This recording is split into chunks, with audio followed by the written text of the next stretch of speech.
look at and be like, this is where I'm really, you know, getting things wrong. Yeah. The other thing, though, is like it can be so overwhelming because you get beat so badly by these guys that it's just disheartening. You feel like you feel like you can't learn anything, right? Yeah. So sometimes this is way too big and you feel like you can't learn. There always is something to learn, even from getting beat badly. But it's hard for like a player. So So no offense to Bard, but he's tremendously lower in skill than Boom. Yeah. And that's not an offense to Bard. That's just a testament to how good Boom is.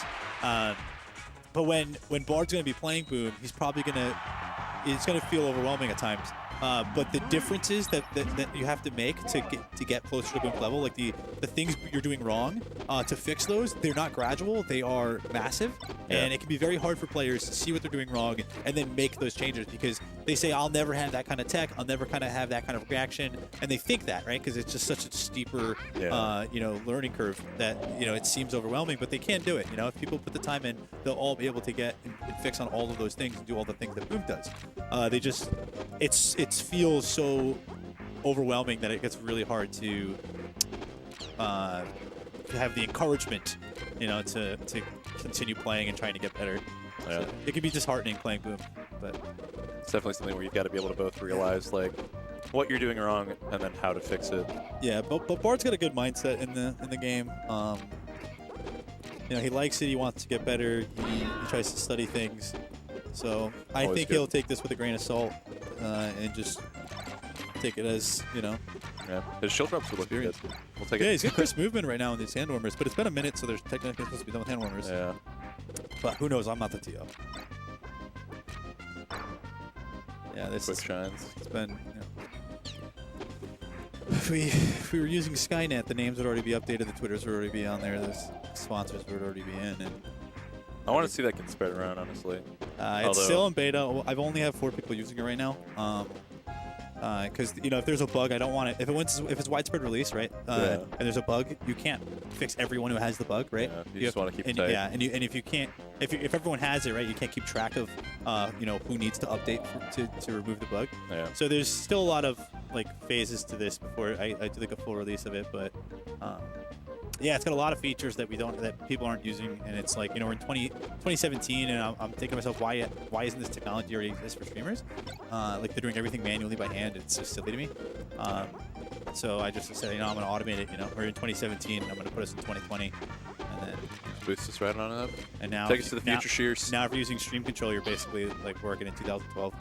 Yeah. But I'm hoping, we'll do a month of testing with the guys I have, and then I'll probably do a larger release, but still kind of in a beta, right? Because there's a lot of things I'll have on the table that I want to get done before I do just a full public release. For sure. But I'm hoping to have a full public release sometime in early 2018. All right, let's get down to it. Here we go. Okay, so Fox Kirby. So a lot of people like to say Fox wins this matchup. It's something people keep talking about, and it probably does.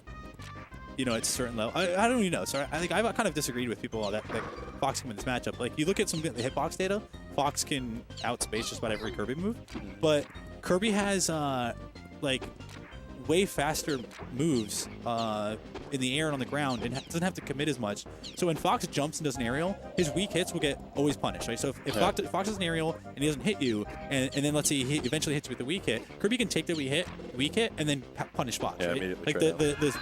The time that Fox is stuck in the aerial is longer than the hit stun that Kirby's in from the weak hit of the attack, right?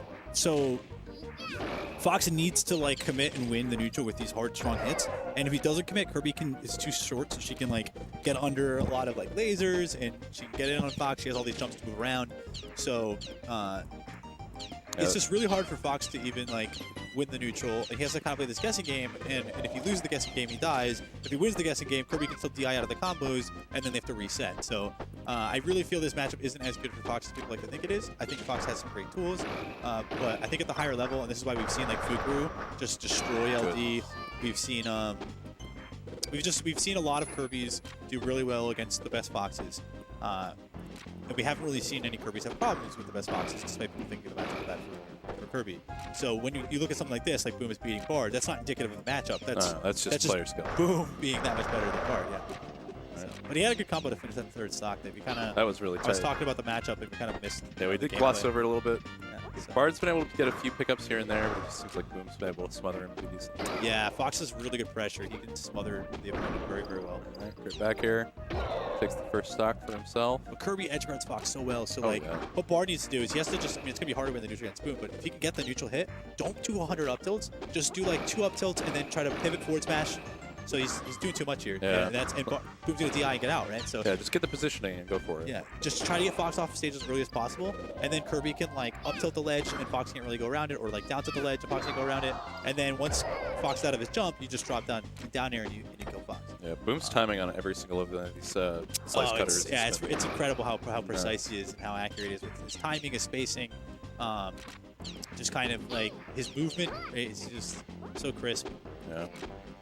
Boom makes himself look like invincible, you know. That goes high, and just that quick fast fall, right? Yeah. He's going through the platform to And he obfuscate waited that. until Bard did the nair to then fast fall to dodge it, right? He didn't just overcommit because then Bard can read. So he's very quick and very good at waiting for you to make your decision, Oh my goodness. and then punishing your choice, right? Or avoiding your choice. Yeah, just quits on out. Yeah, Bard might go Pika. I know he's been playing Pika a little bit in like some of the NorCal tournaments, you know. So we'll see if he goes. Looks like Pika. he's debating it. I mean, Pika has an easier time with the getting Fox off stage, but the neutral isn't that much better. And Pika, I think, actually gets comboed by Fox worse than Kirby does, because Kirby's kind of light, so a lot of the standards that Kirby can, with a little bit of DI, can avoid. But Pika gets Fox off stage a little bit easier than Kirby, which that's the most important thing in that matchup, is getting Fox off stage. Yeah. So it's a trade. I think Bard's just more comfortable with this Kirby, but we've been seeing him go Pika at some of these NorCal tournaments recently, and we've seen him play it in friendlies. Wasn't sure if he was ready to bring it out. I guess not. Yeah, we're seeing him already shift over to a more platform-based neutral here as well. That's what you got to do. You got to move around Fox, right? Yeah. It's a lot better than I think what Bard was trying to do, because he was just trying to, like, low-profile the laser, see if he could eke his way in between them. Yeah, I like what he's doing. You should be talking about that. Yeah, he's moving around platforms. He's like not trying to force an approach on Boom. He's just going around the air. He doesn't need to win the neutral now. He can win it in a minute from now. You know, you can take your time.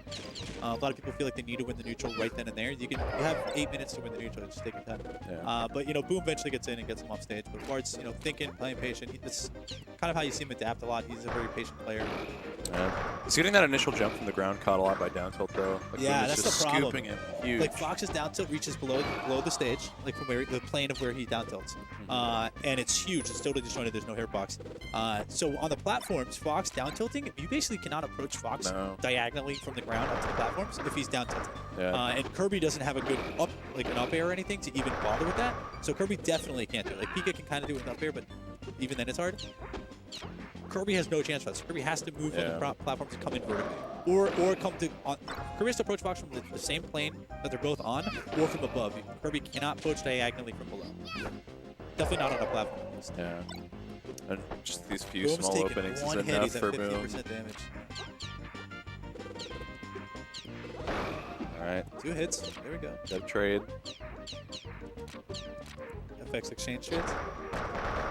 You know, they have the joke about GameStop trades, you know? Alright, trying to find his way back here, and another trade. Oh, great. That was a great forward jump. spacing. So Fox's, a lot of his hitboxes for his aerials, they have like pretty good disjoint. It's not like Pika up air, but they're still pretty good. And if you can like micro space just those pixels, you can get trades with every Kirby aerial. And that's what Boom was doing. And oh, damn. was he dead? I don't know. I think he was dead. It was single hit of the up air, like 100% kind of platform level. I mean, he probably was dead. Yeah. But Bard might have prematurely rage quit there. There was a lot that. going on for him, though. Yeah. And, you know, it's not like he's winning that. Once that up air happens, you know he's not making a 4-1 comeback on Boom at 100% damage. So